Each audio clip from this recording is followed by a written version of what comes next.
Welcome to our channel. We are sincerely trying to choose interesting stories, so we would really like to see your subscription. Hello, I'm Jaden, and I've been mandated to attend this group counseling session due to my struggles with anger issues. I'm 35 years old, currently married with 3 kids, 2 boys and a girl whom I adore.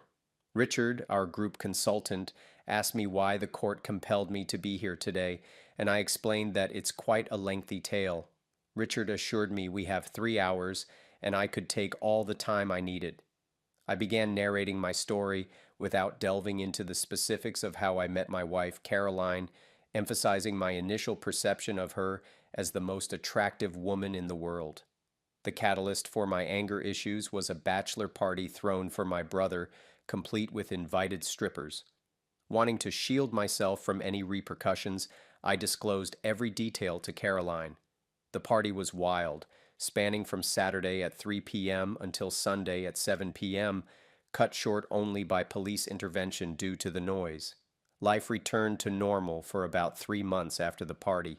As a fisherman who enjoys working on the docks, I came home one day, took a shower, and suddenly everything went dark.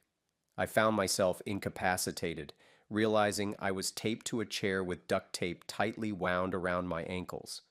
In front of me stood my wife, Caroline, and her sister accusing me of cheating. My attempts to move were futile, and the shocking revelation added another layer to my struggles. I couldn't move an inch, thinking, "Let me go right now." I planned to retaliate once they released me. The man questioned what Caroline meant, insinuating wrongdoing on my part. I was certain my brother and I had adhered to all the rules. After some time, Caroline returned with a group from the bachelor party. Recognizing Diego, a longtime friend I trusted deeply, I urged them to release me. Diego confronted me, suggesting I'd wronged Caroline. Before I could clarify, Caroline gagged me. They went ahead with their plan. Once they finished, I found myself in a hospital, realizing the depth of their betrayal. Later, I mustered the strength to involve the authorities. I recounted the events, making it clear that despite Caroline's accusations, I hadn't betrayed her. I identified individuals involved, even noting that a couple were police officers. With the evidence and my account, Caroline faced legal repercussions for her actions. Reflecting on the ordeal, I recognized the need to address the pain inflicted by those I once trusted. As I was being escorted away, she glanced back, hurling accusations, calling me a lying Jaden, and vowing to make me pay. The officer informed her of an additional charge for menacing. During my week in the hospital, I pondered the situation, realizing the potential harm, and carefully organized my thoughts. It became clear that revenge was necessary, but only if I was certain and committed. I devised a list during my hospital stay, outlining the reasons for retaliation. They put me in the hospital, lied to me, had an affair with my wife, and revealed her infidelity, all contributing to my predicament. Resolute in my plan, I spent the following week outlining the details. Upon leaving the hospital, I visited the bank to withdraw money. To my surprise, the cashier informed me that my wife had attempted a withdrawal. Frustrated by her discovery that her name wasn't on any of my accounts, she returned with a lawyer, only to face the same outcome. Enraged, they left the bank. Seeking legal advice, I turned to my brother, who initially reacted with anger, questioning my actions. In an hour-long conversation, I divulged the entire situation to him and his wife. Their stunned reactions were evident, with his wife expressing disbelief and my brother vouching for my honesty. However, when his wife sided with the alleged cheaters, my brother defended my integrity, urging her to stay away. He made it clear that choosing the cheater's side meant leaving. Unfazed, she left for their bedroom, grabbed her purse, and announced her departure. In a decisive moment, my brother told her that if she wasn't on my side, the marriage could be annulled. She left, starting her car, and as the door opened, she collapsed to the floor. After my brother advised letting it be, we swiftly executed our plan. The first step involved consulting a lawyer.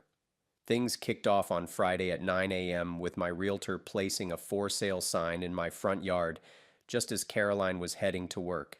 She confronted me, bewildered by the sudden move. The realtor clarified that, as the owner, I had the right to sell the house. At work, Caroline's boss introduced her to a young man looking for her. He handed her a large brown envelope serving her legal papers. The repercussions were immediate.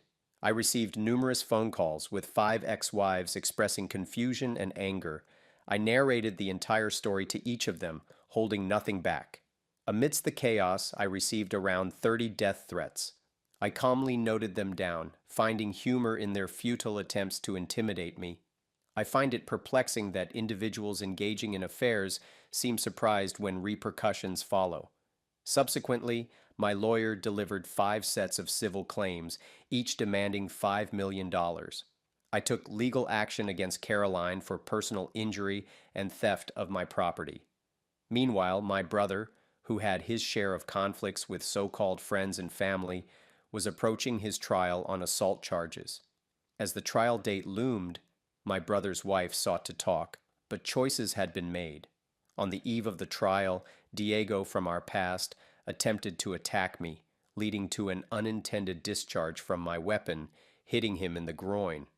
The police arrived, and amidst Diego's accusations, I explained the situation and pointed to the security footage scattered across the surroundings. Displaying my permit to carry a weapon, the officers allowed me to go. The trial turned out to be a fiasco. The bachelor party tape not only proved my innocence of cheating, but also demonstrated my frequent calls to Caroline. Diego and Caroline decided to face trial together, confident they'd emerge unscathed. However, during the trial, Caroline attributed her cheating accusations to Diego, and Diego's lawyer countered, painting Caroline as the unfaithful one. Caroline, taken aback, objected, and her lawyer approached me, urging me to let her face the consequences. My response reflected my resentment for their past actions, asserting that they tied me up and put me in the hospital, making it clear I wouldn't assist her. Later, Caroline, acknowledging her wrongdoing and playing on my lingering feelings, sought a conversation.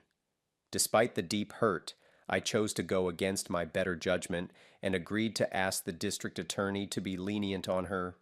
I walked away smiling and approached the district attorney, whispering my desire for Caroline to face severe consequences. Eventually, Caroline received an 8-year prison sentence, while Diego was sentenced to 25 years. Despite the complexities, I couldn't ignore the poetic justice in their outcomes. To negotiate with Diego, Karen, Diego's wife, approached me following his sentencing. She questioned my actions, expressing concern over what I did to them. I acknowledged the pain Diego had caused her, but explained the severity of their actions against me. Diego had violently assaulted me, leading to a week-long hospital stay, and they left me there bleeding. I asserted that my response was necessary. Despite Diego's future release and the possibility of Karen moving on, I emphasized the losses I endured: my wife, friends, and some family members. As Karen tried to argue, I walked away. But the story doesn't end there. While Diego awaited transfer to state prison, I faced legal troubles for driving under the influence. During my 10-day sentence, I confronted Diego physically, inflicting several blows on him.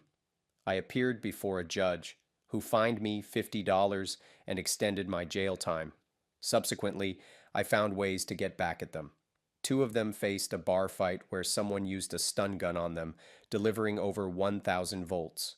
The remaining 2 were attacked by 4 masked individuals. Ironically, during these events, I was in Texas visiting my cousin.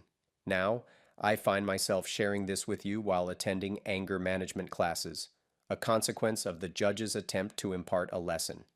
Richard, a classmate, acknowledged my situation, telling me not to worry about losing money in a divorce since Diego and others were in prison. I concurred, expressing satisfaction with the outcomes. In further discussions, I learned that their punishment, although significant, was still lenient, requiring them to attend anger management classes as part of their parole. The judge, perhaps, intended to communicate something to me through these classes. Meanwhile, my brother's wife returned home, making amends for her mistakes. Caroline, who had betrayed me, reached out, seeking forgiveness and attending group sessions to address her issues.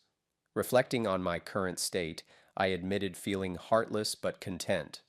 While acknowledging my unconventional approach, I emphasized that this is my story, advocating neither extreme punishment for cheaters nor passive inaction.